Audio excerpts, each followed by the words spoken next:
Conservative. Constitutional. It's the Andrew Cooperrider Show, keeping you informed on what's going on right here in Kentucky.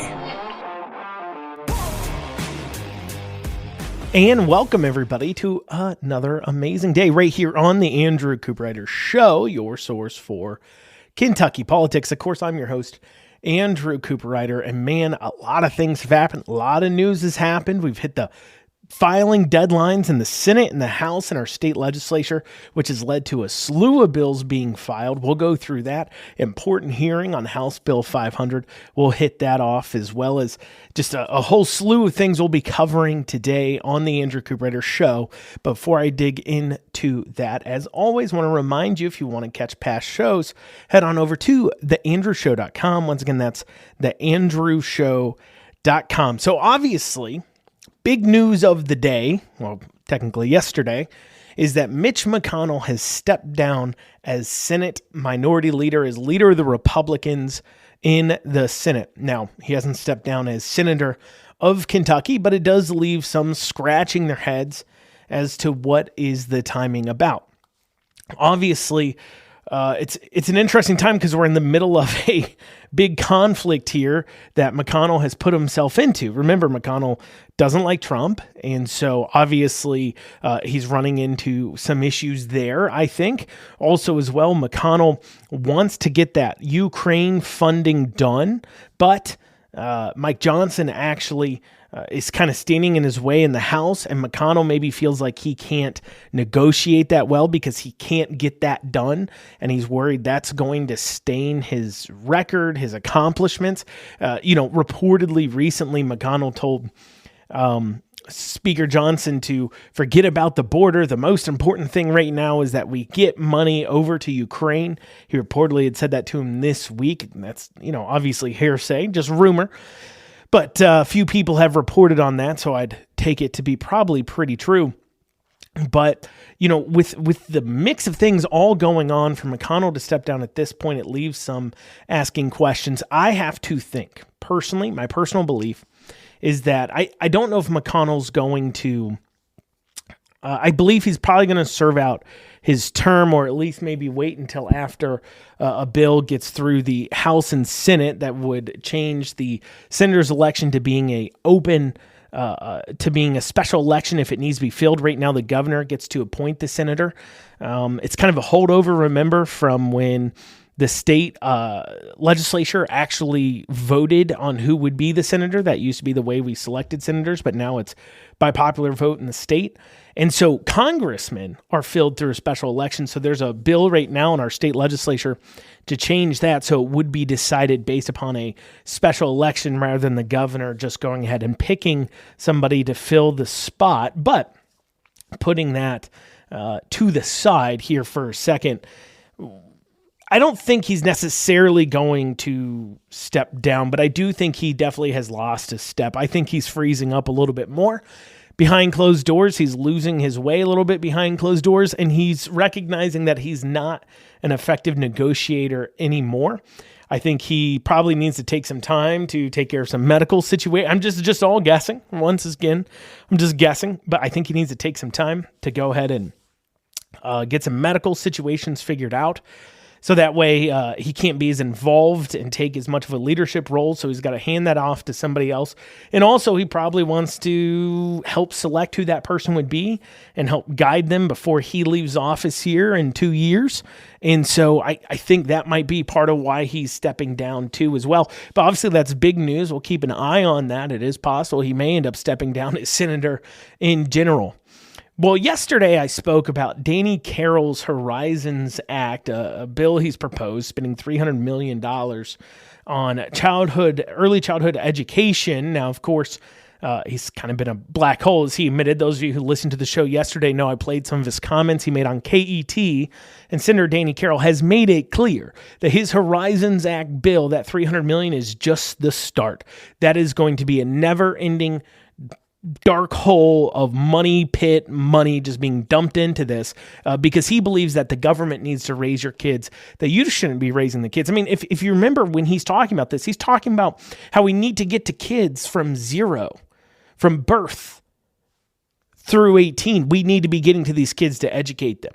That's the government, not you, the parent, but the government needs to be the one educating them. And so we need to tax, of course, because if we're going to spend more, we have to tax more. So we have to tax the parents more to force them to have to go to work and work harder. And then that will force them to have to put them in these government-funded facilities where we can get to them at birth and make sure that we educate them the way we want to.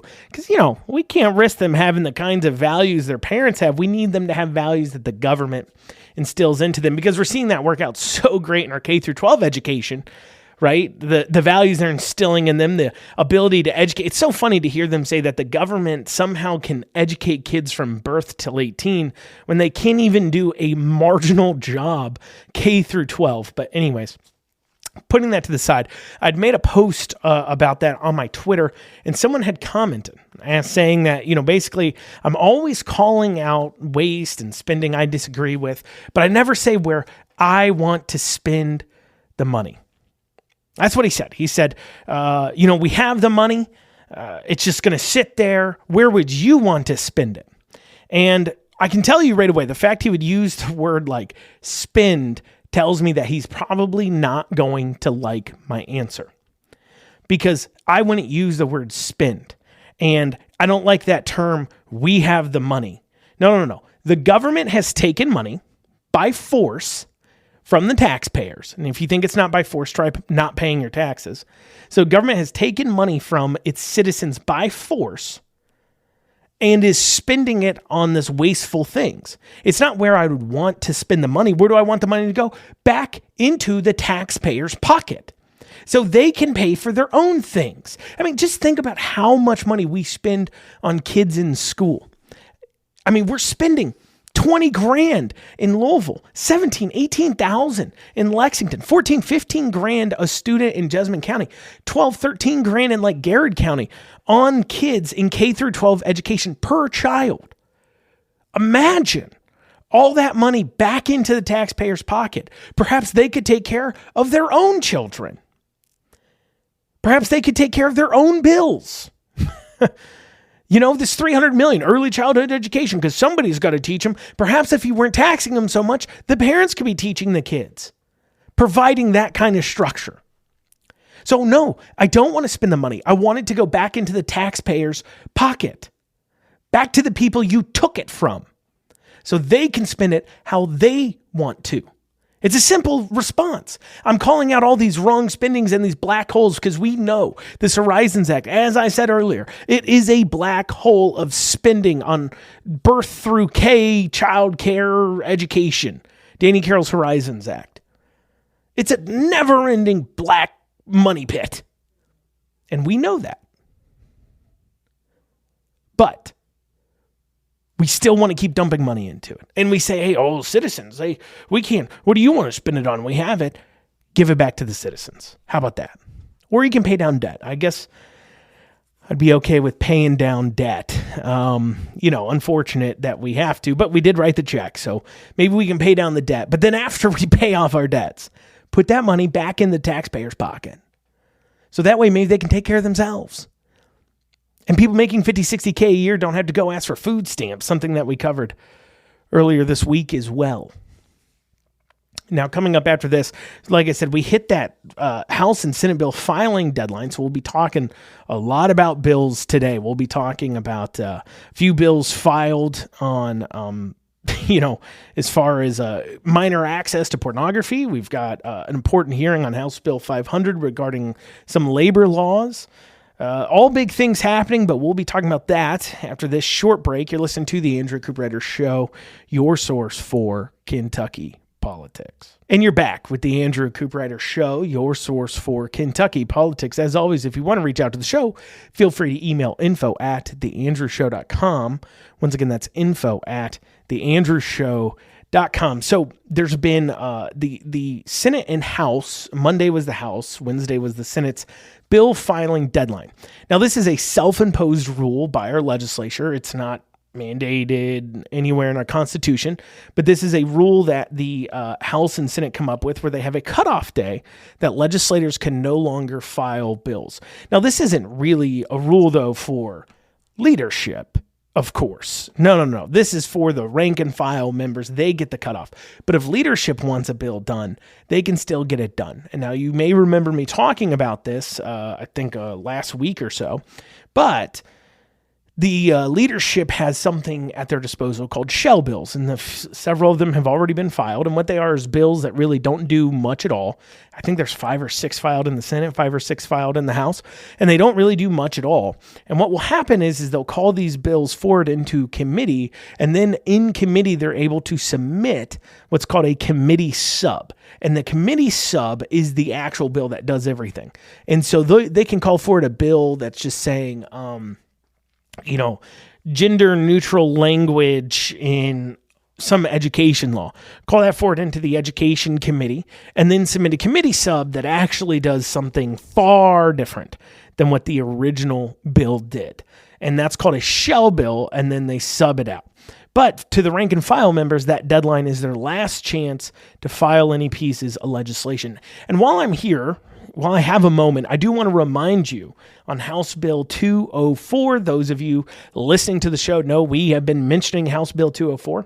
House Bill 204 is taking an aim at the competitor's veto within our Certificate of Need law. The competitor's veto allows would-be competitors in healthcare to veto issuing the license to operate for other healthcare providers in an area. If they decide they don't want the competition, they can just veto it. I'm serious. The healthcare provider, when they want to open up, turns to the government and asks, or wants to buy equipment or add beds or open up another location. They turn to the government to ask for permission. The government then turns to their competitors and asks, hey, is it okay if they open up? And your competitors, would-be competitors, can say, no, we're vetoing that. And then you're not allowed to open up. So House Bill 204 would say, nope, you cannot ask the competitors if they want to veto their would-be competitor from opening up in the area. This bill is in the Health Services Committee, chaired by one Kim Mosier, and we've been doing a full court press to get Kim Mosier to call that bill forward for a vote in committee. And you can reach out to her. You can call 1-800-372-7181. Once again, that's 1-800-372-7181. That's the LRC message line, and ask to leave a message for Representative Kim Mosier, chair of the Health Services Committee, and the message should say, call 204 forwarding committee for a vote. If you want, you can also email Kim Mosier at Kimberly, spelled normal, Kimberly, .Mosier, Moser, at lrc.ky.gov. So that's Kimberly.Mosier at lrc.ky.gov. So you can also email her telling her to call that bill forward. My sources within the state house and state legislature, state senate, tell me that she's been walking around hopping mad, telling everybody about how upset she is about all the calls and all the emails that she's been getting from people like you. So don't stop now. We are making headway. I know it seems like an uphill battle, but don't stop now. Keep hitting her. Keep calling her up. Let's get House Bill 204 called forward for a vote.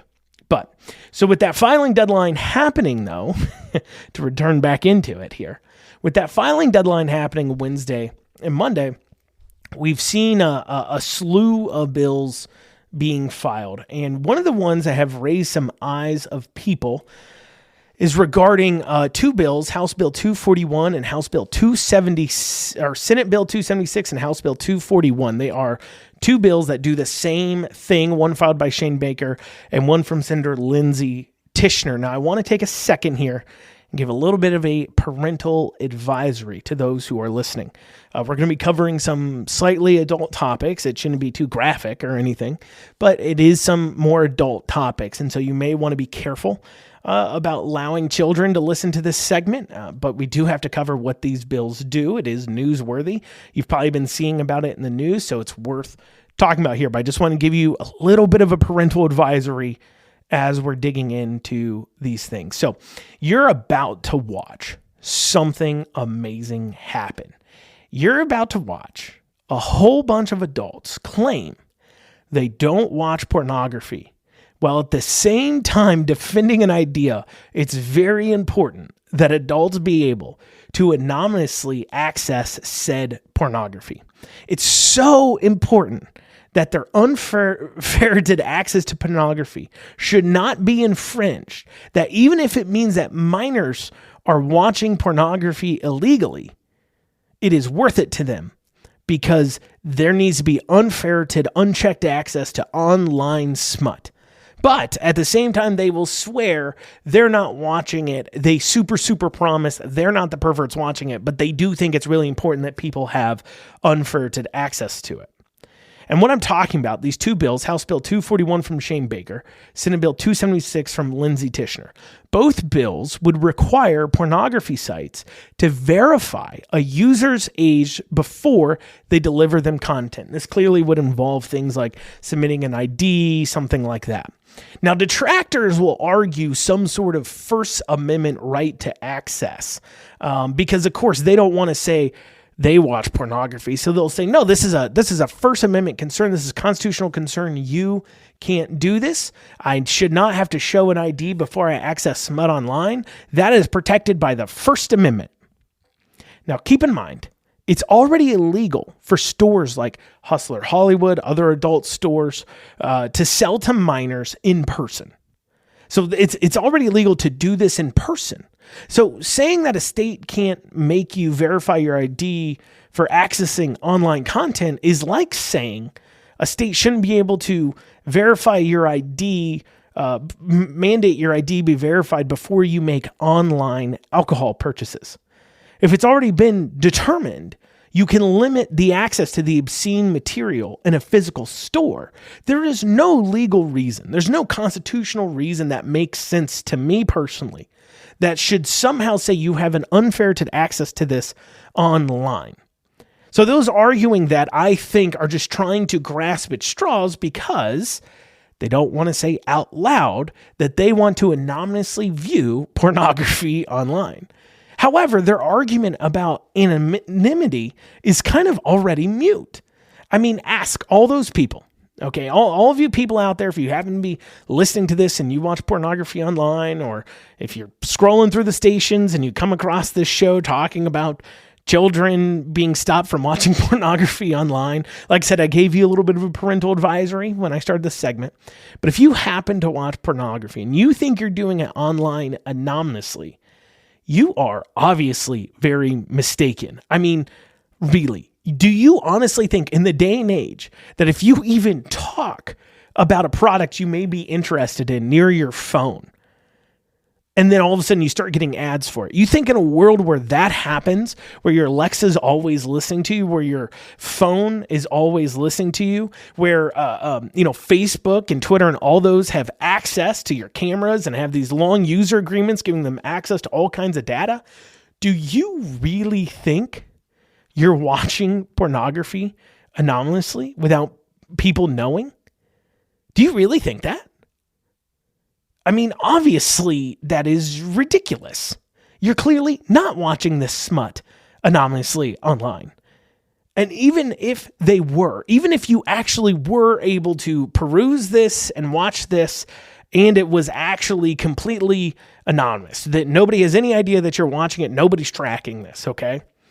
Are we really a society that's going to accept the argument that keeping a 15, 14, 13, 12, 11, 10-year-old from accidentally coming across a pornography website is less important than you having a false sense of anonymity while you are watching porn?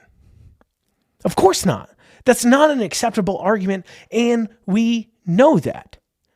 We know that, but that's why they will play this game of pretending it's some sort of constitutional right. And you're going to watch utterly and completely baffled, because the people arguing against this, they don't want to say what they're really thinking out loud. They don't want to say what their argument is out loud. Because what their argument is I don't care if children are watching pornography, as long as I get to, while feeling secretive about it. Which is the entire problem. That's the problem with the perversion. That's the problem with the smut. That's the problem with what it does to your mind. Your mind has clearly been absolutely, your morality has been destroyed by online pornography.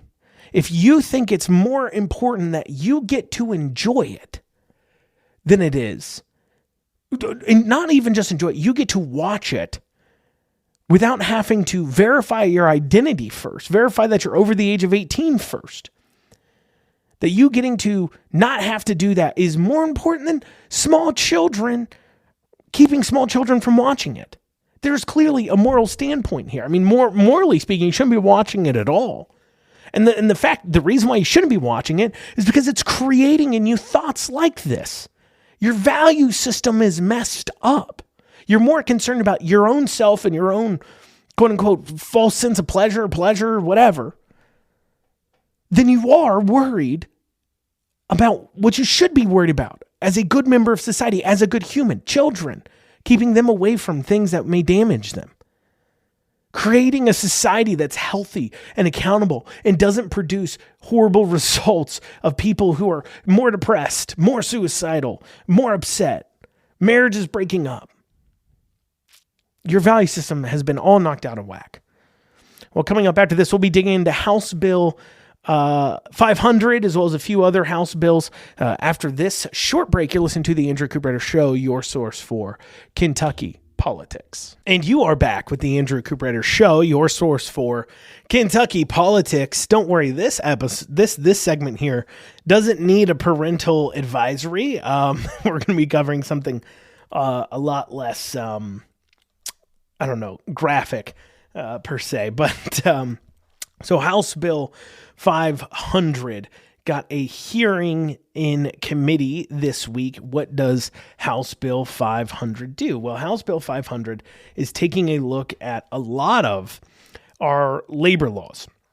So I'm going to go through the bill, and I want to read it, kind of go through it with you first as we look at, is this bill a good idea, a bad idea, or what have you? So this is what it says. It says the minimum wage and overtime compensation requirements. So basically, minimum wage and overtime requirements shall not apply to any individual employed in this is what the bill's trying to do. Okay, so it's trying to say there's no minimum wage requirements and no overtime requirements for people employed in agriculture, an individual employed in a bona fide executive, administrative, supervisory, or professional capacity, or in the capacity of an outside salesman, or as an outside collector, as the terms is defined by administrative regulations, an individual employed by the United States, any individual employed in domestic service in or about a private home, any individual classified and given a certificate by the commissioner showing a status of learner, apprentice, worker with a disability, sheltered workshop employee, and student under administrative procedures, employees of retail stores, service industry, hotels, motels, and restaurant operations who average annual gross volume of sales made for business done is less than 95,000 for the 5 preceding years. So gross volume of sales less than 95,000, exclusive of excise taxes at the retail level, or if the employee is a parent, spouse, child, or other member of his or her employer's immediate family. Any individual employed as a babysitter or as a companion by sick or an elderly person, a person taking care of the sick in homes, but does not include housekeeping. Principal duties cannot include housekeeping. Any individual engaged in the delivery of newspapers to the consumer. Any individual subject to provisions of KRS Chapter 716, 27A, 30A, and 18A, provided that the Secretary of the Personnel Cabinet shall have the authority prescribed by administrative regulation those emergency employees or others who shall receive overtime pay rates necessary for the efficient operation of government and protection of affected employees. So that's government employees we're talking about there. Any employee employed by an establishment which is an organized nonprofit, camp, religious, or nonprofit educational conference center. Any employee whose function is to provide 24-hour residential care on the employer's premises in a parental role to children who are primarily dependent, neglected, and abused, and who are in the care of private nonprofit child care facilities. Any individual whose function is to provide 24-hour residential care in his or her home as a family caregiver, a direct seller, or any individual whose functions provide behavior support services, behavior programming services, case management services, community living support services, positive behavior support services, or respite services through a contractual relationship with a certified waiver provided. And then it goes through. So that's the first half of this bill. So first, it's saying that there's a bunch of categories that are not subject to minimum wage or overtime requirements. Now, longtime listeners of the show know I'm not a big fan of minimum wage or overtime requirements. Why? And some of you listening may be clutching your pearls as I say that. Andrew, you're not in favor of overtime pay? Do you hate employees? No, it's not that at all. It's this, okay? If you're an employee and you make $15 an hour, let's say, and you say, look, I can only work 40 hours at this job. They cut you off at 40 because they don't want to overtime pay you, right? Because it's not in their budget to overtime pay. They can only pay people $15 an hour. So, but you want to make more money. So you say, okay, well, I'll go work 20 hours a week at this other job, paying maybe even less, $12 an hour. And so you end up as an individuals, if they so choose, are already free to go ahead and work as many hours a week as they want to, but they can't do it for the same employer. And I think that is actually causing more difficulties, not just for the employer, but also for the employee. Because imagine if you're in a position where you want to work 60 hours a week at $15 an hour, if you could work that 60 hours a week for one employer versus 40 for one, 20 for the other, than having to coordinate schedules, you'd probably want to do that. That's actually more convenient for you. So it's kind of doesn't make much. A lot of these employment laws came about at a time where it was just difficult to find a job. I mean, right now, minimum wage is $7.25. Let me ask all of you listening out there, do you really think anybody is right now making $7.25 actually? I mean, even McDonald's is paying like $12 an hour. If they're making $7.25 an hour, it's because they've chosen to do it and it's a very easy, low-paced job and they're like a kid or something. Like McDonald's is paying $12, $13. Like minimum wage in Lexington is probably like $10, $11, $12 an hour. Now, the actual law is $7.25. But effective minimum is about $3 to $4 an hour more now because of the market of jobs. So the free market of labor has brought that minimum wage up where law hasn't been needed. And then when it comes to, once again, this overtime situation, overtime laws saying if you work over 40 hours a week, got to pay overtime. Well, like I said, you can go find another job if you want to. So off the bat, I'm already not a big fan of overtime laws because I think you're limiting an employee's ability to easily make more money when they want to. Now, of course, there's a lot of other things. And so another thing in law is if you're a salaried employee, that's why I said a bona fide executive, administrator, supervisor, or professional capacity, because a lot of times if you're a salaried employee, they still, if you work over 40 hours a week in law, they want to pay you overtime. But I've been a salaried employee. I don't know if anybody listening's been salaried employees or salaried employees right now. You work way more than 40 hours a week. It's just a part of your job. But sometimes you work less than 40. I mean, as long as you can accomplish your job that you're required to accomplish, generally speaking, you accomplish it. Sometimes you need to go above and beyond, but you're okay doing that because you're paid enough to do it. And then also, if you have control over your own schedule, these overtime laws and things get really complicated. And then it's looking too at people who, live in caregivers, limited where they have to be paid a minimum wage or overtime. So that limits a person's ability. Babysitter. So if you have somebody come babysit in your home for your kids, right now, technically speaking, you should be subjected to the labor laws. And so this is taking aim at dealing with that. And so my natural disposition against things like, especially overtime, laws kind of makes me not see this as a big deal. I understand a lot of other people can. You can disagree if you look at this bill and you say, look, I disagree. There is something you're not considering on it, Andrew. Here is my thoughts on it. You can email me at info@theandrewshow.com. Once again, that's info@theandrewshow.com. The bill does a few other things, though. It also If labor board takes action against somebody for failure to pay minimum wages or overtime wages, outside of, paying that compensation, they shouldn't be charged any fees or any kind of, punitive damages. They shouldn't have to pay any punitive damages, just pay the person's fees. The bill also does that. I don't know if I like that or not, but that's in there. There's some things in there about employee use of vehicle for travel too as well, about compensation for the vehicle. It also says that an employer does not have to compensate an individual for traveling in their vehicle between jobs as long as it's within a reasonable area.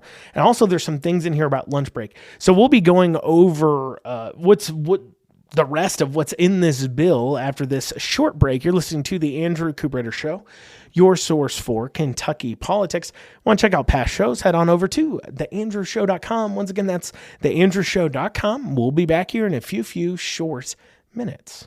Hey, and you're back with the Andrew Cooperrider Show, your source for Kentucky politics. For the break, we're going over House Bill 500, a sweeping bill dealing with a lot of labor laws in Kentucky and being heard in committee this week. We've gone over part of it regarding its waiving of minimum wage and overtime requirements in certain situations. It also digs into employees being paid for travel and activities as far as, within the business and operating for the business, not having to pay for, travel per se.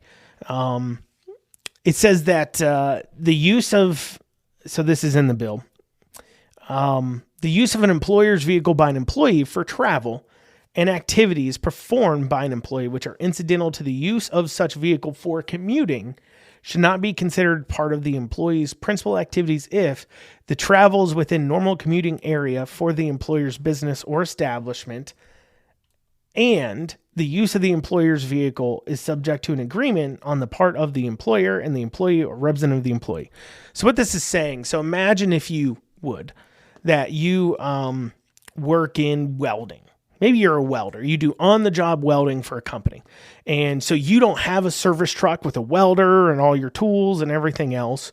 And so what you show up at the office, and then you commute in your car or truck or whatever, and you go to the office, you stop in, you get your job for the day.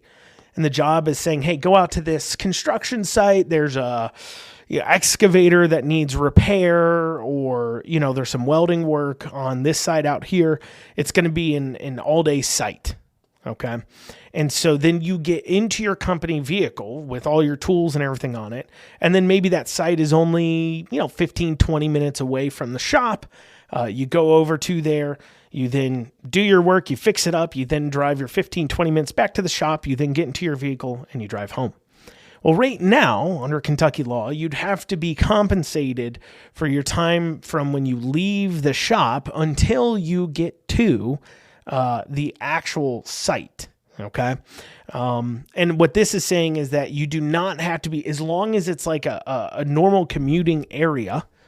So it's not like an extended, huge, large travel. You're not doing a bunch of stops along the way per se, but you're going to like a site that's 20 minutes away, but you just need to pick up a company vehicle before you do that. You won't be paid for that stopover, pick up the vehicle and drive. You don't have to be compensated for that. So that's what the change is. You can think it's bad, it's good. Just want to explain it to you. The other thing it does is it doesn't, and this is the big one. This is the one that's getting a lot of Twitter activity.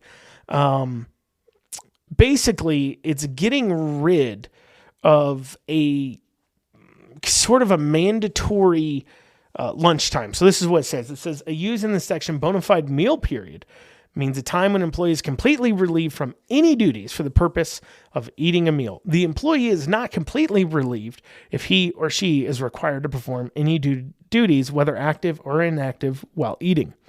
Employers shall pay employees for time spent eating food during a work shift unless the employer provides a bona fide meal period. No payment shall be owed to an employee for time spent eating during a work shift if the employer provides a bona fide meal period. Okay, so this is what it's specifically doing. Okay. So right now in Kentucky law, and I ran into this at an office I worked at. I was the sales director there, and there was a front office administrator, and she would eat at her desk. And so, she would sit, calls would come in or what have you, or she would put her phone on do not disturb for like an hour, and she would eat at her desk. And one day, somebody from the labor board or whatever showed up to the business. And while she was sitting at her desk eating, a UPS package came in and she signed for it. And we were then, not we, it wasn't my business, but the business owner was then cited for a violation of the lunch break requirement, meal break requirement. And so from there on out, in the entire company, you had to physically leave your desk and go to a separate table.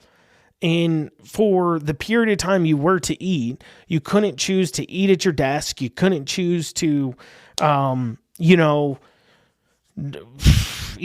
through your lunch if you so wanted to. You couldn't, basically, because a lot of times, right, going back to these salaried jobs, salaried employees, you can work through your lunch. Maybe you can go home an hour early. Well, you're not actually legally allowed to do that in current Kentucky law. And so what this is doing is it is allowing that. So it's saying that if you get a bona fide meal period, okay, then you don't get paid for eating food during a work shift. But if you don't get a bona fide meal period, then you will still be paid for eating food during a work shift. So basically, if you now, let's say you work 9 hours a day right now, but they give you an hour for a lunch break. But if you decide instead you want to go ahead and eat through your lunch and work at your desk, well, you can work just 8 hours then, get paid the same amount, but you get out of work an hour early because you don't have that hour of non-payment where you're supposed to be taking a lunch break. So that's like an example of how you could use this. Like I said, they're freaking out online a lot about it. The lefties are really freaking out about this bill because I don't think they've seen it in practice. Because this law in practice, like I've seen ridiculous citations, as I just shared with you, with this bill in practice. And it doesn't make, with this law in practice, it doesn't make a lot of sense. Because how you actually operate it, and it's not that, employers are trying to put on employees or vice versa.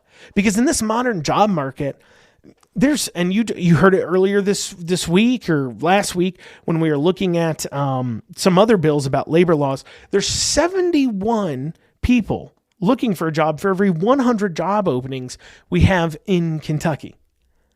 This job market, employers are not sitting here saying, "Oh man, I wish I've got so many employees to pick from. Geez, oh Pete's, this isn't a problem for me." No. This is becoming an issue. This is an issue, and it's something that we can look at because there's so many job openings. The market of labor is the protection on the employee now. It is an employee's market. Like I said, look out there if you're a professional or even not. Take a look at Amazon. Take a look at any factory. Take a look at almost any job. And look at what they provide. Look at a gas station cashier. Gets provided health insurance, 401k, all these things. There is no legal requirement that they have to provide that to you. A 401k, annual pay raises. You'll hear them advertising that in their job. There's no legal requirement they have to offer that to you. But they still do. Why? Because they're competing for labor. And so that's the point, is that you have situations where people are getting caught up in these labor laws and nobody's got an issue with it. The employee and employer, nobody's got an issue with it. It's the state who has a problem with it.